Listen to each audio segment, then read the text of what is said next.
And remember, ang JO is specific.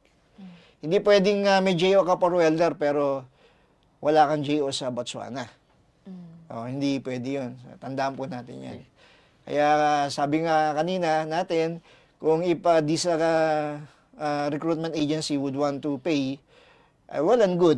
Magbayad kayo. Kasi pero abangan natin kung bayaran talaga. April 2. April 2. And also, wag ko ganun. Kung kasi para hindi na tayo magbayad, ayusin na lang natin yung operation natin. Kung natatakot tayo na ma-suspende o ma-cancel ang ating recruitment license dahil we were not following the protocol, yung SOP ng pag-hire, ilagay natin sa tama. Di ba? So, para hindi kayo mapasama dun sa kinakandado ni Secretary Hans Leo Cacdo.